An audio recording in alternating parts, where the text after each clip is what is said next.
Okay, I've only ran it once.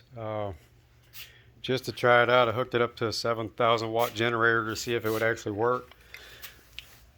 There's a scratch I was telling you about, and that's just from moving the magnet in and out of the trailer.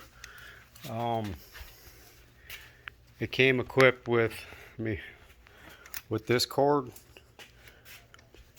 Um, First, you'll run into configurations of different houses with different types of plugs. As long as it's a 30 amp, you can hook it up.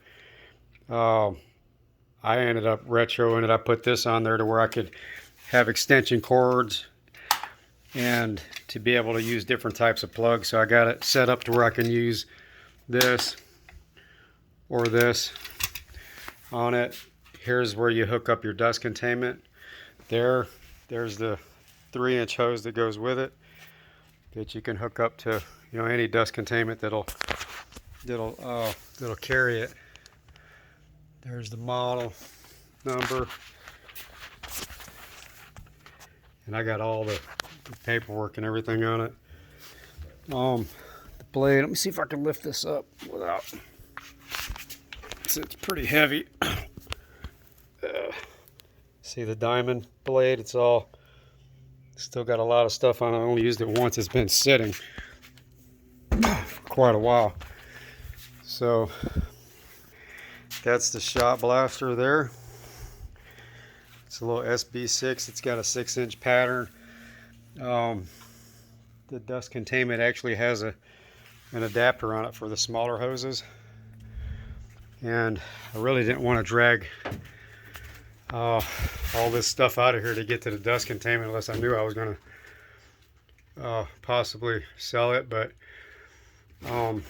basically that thing's got 3 different motors on it. You can run 1, 2, or 3 motors, alternate them depending on what I need for how big a equipment that I have is going to be dependent on how many of them I run. If I'm using a 7-inch grinder, I probably just run 2 and then I'll alternate it so they're not running all the time. Here's where you're going to connect it at. It's actually got the adapter for the smaller hose, and for the bigger one, like for the 3-inch, that just goes in there instead of this. It's got a little connector right there. It's got the bags and I got a whole box of the bags that you put on there, and basically you pull them down and zip tie both ends, and then you just keep going. You'll zip tie the bottom and pull it down, and all this stuff falls down in the bottom, and that way you don't have to worry about changing bags. You just pull it down and it just kind of comes down constantly. And I got plenty of these too, so every now and then you'll just want to bounce that up and down. It kind of clears the filter out somewhat. Just shut it down. I'll do it every time I'm ready to take a little break or something like that, and just to shake it out. You can take the top out. It's got pretty impressive HEPA filtering system in it. I actually oversized this one when I bought it because in case I wanted to get a bigger shot blaster, I wouldn't have to buy another one of these. This is probably the thing that I've used the most because I use it with a 7-inch grinder a lot. So probably about 50 hours worth on that or less. This I used this on one garage floor. It was like a 400 square foot garage, shot blasted, and that was it. This one, I played around with it just to see how it worked and make sure it did work.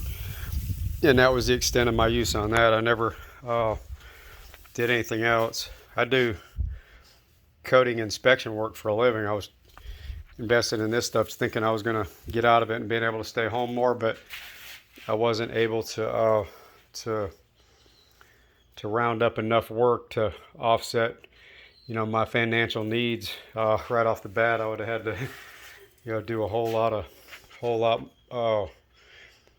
more marketing and getting out there and doing the work, and it was just the bills didn't allow me to do that because I had too many debts at the time. So but it was just easier for me to go do inspection work. So yeah, I'm looking to sell it, just basically just to get it out of my garage. So, but anyways, if you're interested, you can contact me on it.